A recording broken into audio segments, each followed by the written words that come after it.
out some more. So is our guy in the mood for treats, or is he just hanging? It's hard to say. Hard to say. I think he's... Yeah, I'm ready. Bring him on! I think you might put him on that chair there. So even though you were kind enough to offer him to me, I have never met this bird. So my inclination is not to just immediately pick him up, but to try and make friends with him. And the way that I'm going to make friends is be a treat dispenser. Now, one thing we can see already is that he's really fired up, isn't he? Yeah, you're pretty excited. And macaws in particular, you know, all those head actions where they're doing their head side to side, or with Blue, like she's bouncing up and down. When a bird is doing that, you're more likely to get bit. It's a higher level of excitement, and excitement can really easily flip to aggression. It's kind of in the same part of the brain. So I tend not to try and interact with a bird when they're like that. One of the things that tends to get macaws going is talking. So this is one of those cases where being a quiet trainer can be really helpful. You've got a friend. You're pretty good. I just gave him a treat, so I'm going to see, and even if he climbs down here, that's okay too. I just want to offer him a treat at a distance. Good. Got a little excited.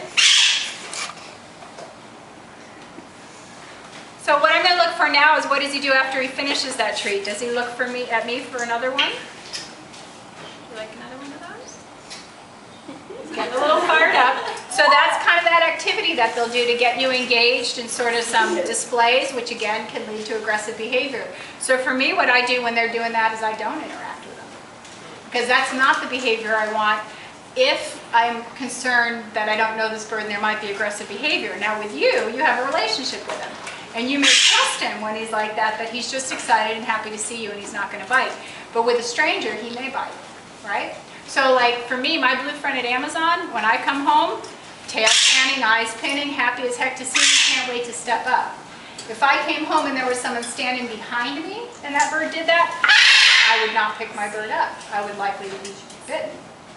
It's just different. It may look the same, but under different circumstances, it can mean different things. We'll try this again. What do you think? Now the fact that he ate that, I'm going to still make him lean for it. Yes, I know. I'll reinforce you for sitting down. He's a smart little bird. That's where the source is. Treat dispenser. They're fast learners. So let's see if he'll turn around. I know your tail's going to hit that. So I'm still going to offer those treats delicately.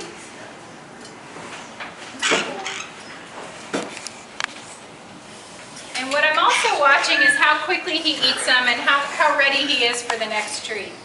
So he's interested, but he's not like how that conure was or how this guy was, right? But he's not as low level of interest as the gray was, so I'd say he's sort of in between. He's enough that you could have a training session with, maybe not a big training session, maybe a little one. But what concerns me more is that he just keeps getting excited every time I talk. So it makes me think that the behavior I would want to do with him is something where I wouldn't have to touch him. So I'm going to try teaching him. We'll see how interested he is. Let's see if we can get him to do taking something from a syringe. So I've got a green syringe here. You may have to stand up to see. Where did she go, huh? She's coming back. All right. So I'm going to walk up slowly, because I don't want to scare him. And I might even sit down. This won't scare anybody. Just so we're a little bit more in the same height here. All right, so I just wanted to see, and you can move around if you need to see. He's excited, right? I want him to see that I've got this syringe here, and I kind of want to... You're very cute. I'm not going to reinforce you, though, because that's the trouble. It's like, I know, I see your pile of pine nuts. I had him hiding behind Frank, and then he bent down, and that was it. Blue. He's like, she's got a handful.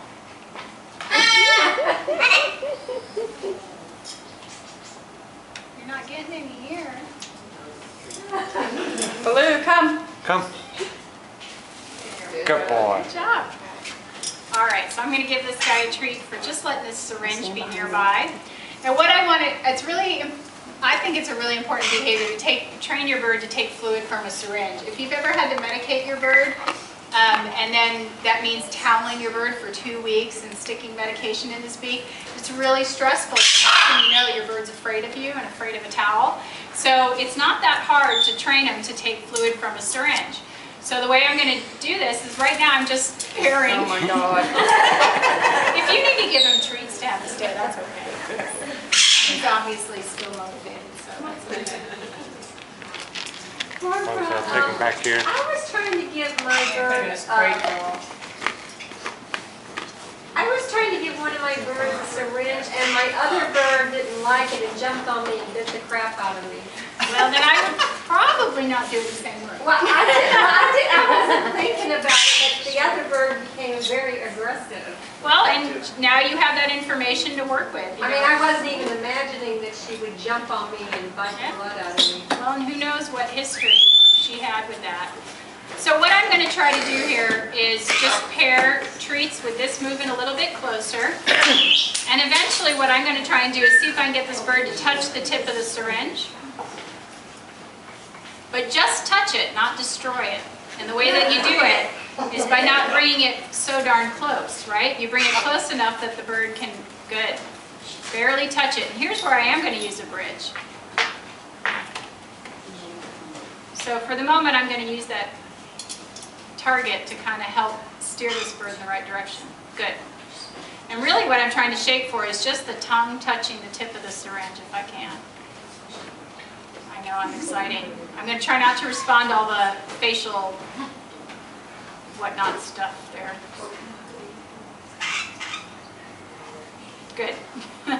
So I'm still having to use the target to get this bird to orient towards the syringe, but eventually we'll phase out and use the target.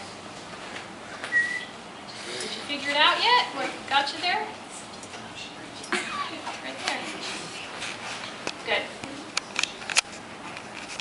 So we're just trying to create the situation in which this bird touches this and gets reinforced. So that he learns that's what's earning him the reinforcer. He doesn't know it just yet. Good.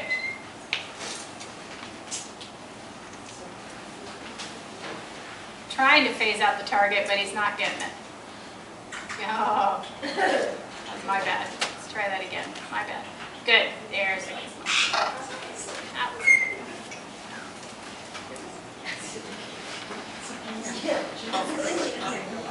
I like how his body language has calmed down a little bit. Good.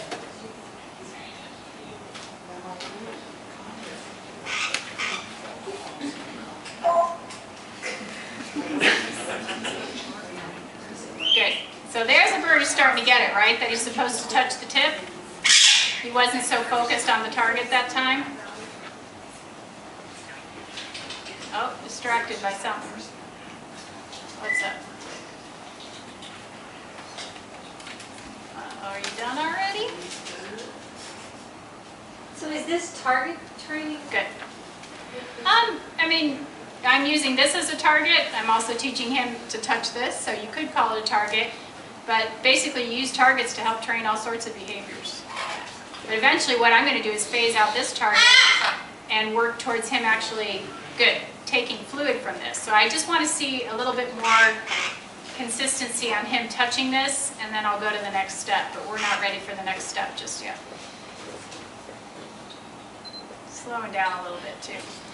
Barbara, what would you put in there in the syringe to make him take? I have water, which is going to be our next step. And then after he's really competent at taking water from a syringe, then I would start trying it with different fluids, and you probably have to go back in your steps. But try things like, you can try juice, but you can try human baby food because it comes in lots of different flavors. Some birds don't like sweet, so you can try things like corn or peas. Sweet potato, he's slowing down. So now that he's getting back more into the display things, it makes me think he's less interested in the food and more interested in making faces at me. Yeah, that's a sign. So he might be full for now, getting over there to wipe your beak. Obviously, he walked away on his own. So what I'd like to do is continue this after the lunch break. We'll try this behavior with him after he's digested some of those treats.